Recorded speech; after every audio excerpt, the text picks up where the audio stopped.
बघणार आहोत आपण वर्षाचे दिवस. किती असतात एका वर्षात दिवस? 365. हो ना.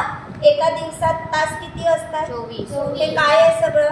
एका दिवसाचे 24 तास म्हणजेच काय? पृथ्वीला स्वतः भोवती फिरायला किती तास लागत असतात? 24 तास. तो आपण एक दिवस पकडतो, बरोबर. आपण ऍक्च्युअल किती तास लागत असतात खरोखर? 23 तास 56 मिनिट 4 सेकंद. पूर्ण 24 तास लागत नाही. कुठेतरी 4 मिनिटांचा गॅप तिथे दर दिवशी पुरत जातो. हा, तसंच पृथ्वीला सूर्याभोवती फिरण्यासाठी किती दिवस लागतात म्हणतो आपण? परिभ्रमणासाठी 365.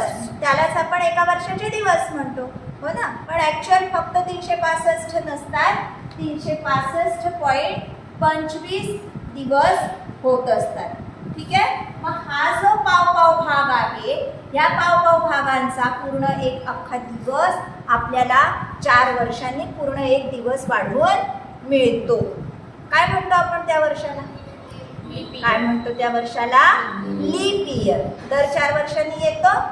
कुठून येतो तो लीप इयर असा आपल्याला प्रश्न पडला होता ना, की लीप इयर म्हणजे नेमकं काय? दरवर्षी 365 दिवस असतात. लीप इयर मध्येच का बरं 366 दिवस असतात? का बरं फेब्रुवारी महिन्यात 29 दिवसांचा असतो? समजला? असा प्रश्न पडला होता ना. मग खरोखर किती दिवस लागत असतात? 365.25 दिवस. म्हणजे पाव दिवस आणखी जास्त लागत असतो खरं म्हणजे. हा, पण आपण दरवर्षी किती दिवस घेत असतो? 365 दिवस आपण धरतो.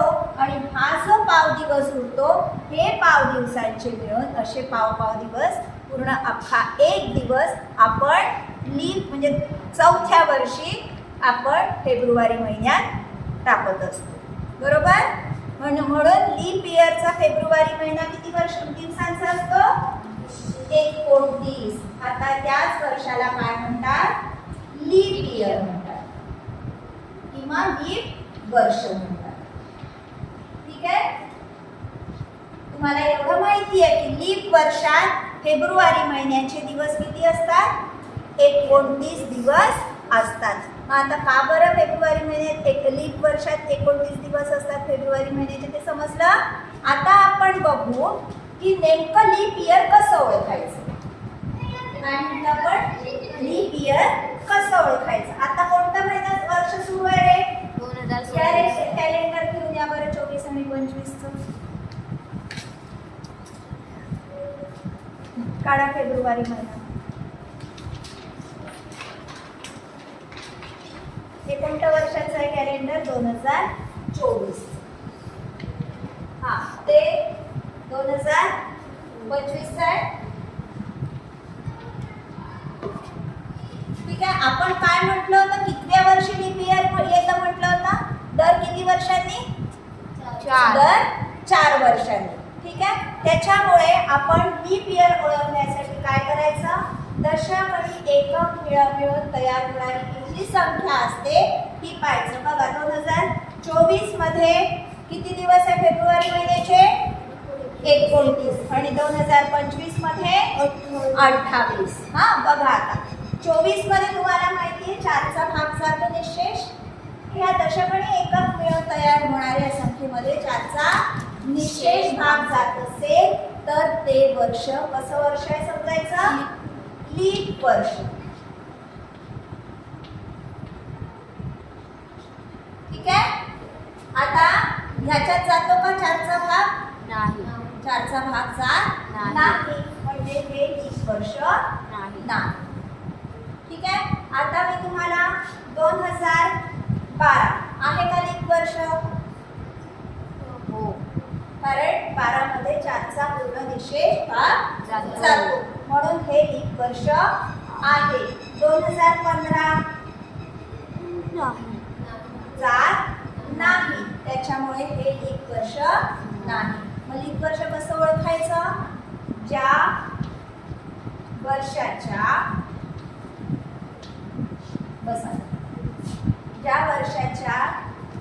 दशक व एकक एकक स्थानी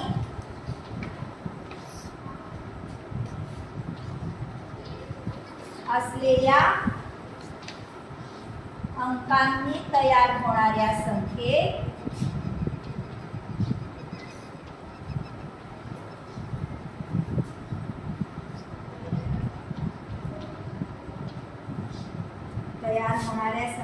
कितीचा भाग केला पाहिजे? कितीचा भाग केला पाहिजे? अशा होणाऱ्या संख्येत 4 चा निशेष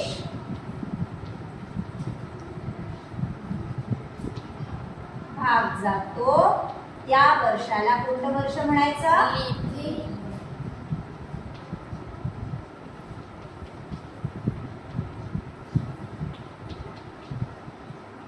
लीप वर्ष असे म्हणतात. हा, लीप वर्षामध्ये मग सांगा आता एका वर्षात किती दिवस असतात? एकूण दिवस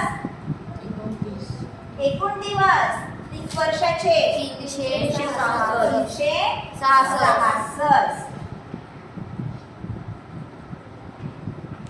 फेब्रुवारी महिन्यात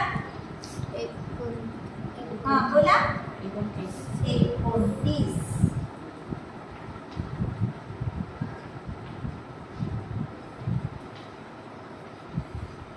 हा जो याच्यामध्ये उरलेला आपण मगाशी पाहिलं 365.25 किंवा परिवलनामध्ये सुद्धा पूर्ण 24 तास लागत नाही. तो जो 4-4 मिनिटांचा गॅप असतो तो रोजचा असा भरून काढल्यानंतर दर 4 वर्षांनी एक पूर्ण दिवस आपल्या कॅलेंडरमध्ये ॲड केल्या जातो.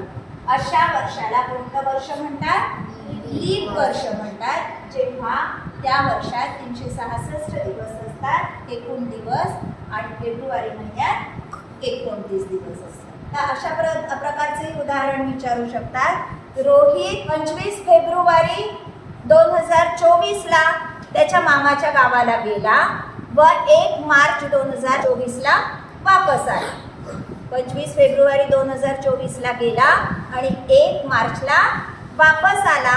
तर तो किती दिवस मामाच्या गावी होता? तर अशा वेळेस तुम्हाला ते 2024 आहे म्हणून 24, 25, 26, 27, 28, 29 पण आपल्याला घ्यावं लागेल. ठीक आहे? आणि 1 तारीख. पण हे जर 2023 मध्ये असेल तर तुम्ही फेब्रुवारी महिन्यात किती दिवस घेणार? समजा 25 फेब्रुवारी 2023ला गेला आहे आणि 1 मार्चला परत आला आहे, तर काय म्हणणार तुम्ही? 25, 26, 27, 28 आणि लगेच 1 मार्च असे एकूण 5 दिवस तो मामाच्या गावाला होता. ठीक आहे? तर अशा प्रकारची उदाहरणं तुम्हाला याच्यावर येऊ शकतात. तर तुम्ही असा सराव करायचा. आधी हे चांगलं समजून घ्यायचं लीप वर्ष म्हणजे काय आणि ते कसं ओळखायचं. आलं लक्षात? आता ओळखता येईल कोणतंही वर्ष दिलं तरी? सांगा बरं आता मला 2000 लीप वर्ष आहे की नाही? आहे, हो ना? कारण या पूर्ण संख्येमध्ये 4चा कसा भाग जातो? निशेष भाग जातो. जर असे शेवटी 00 असेल तर पूर्ण संख्येमध्ये 4चा भाग देऊन पाहायचा जातो. ठीक आहे? आलं लक्षात? व्हिडिओ आवडला असल्यास नक्की लाईक आणि शेअर करा. आणि हो, सबस्क्राईब केलं नसेल तर नक्की सबस्क्राईब करा. सबस्क्राईब करून बेल आयकॉनवर प्रेस करा म्हणजे माझ्या नवीन येणाऱ्या व्हिडिओजचे नोटिफिकेशन्स मिळतील. धन्यवाद.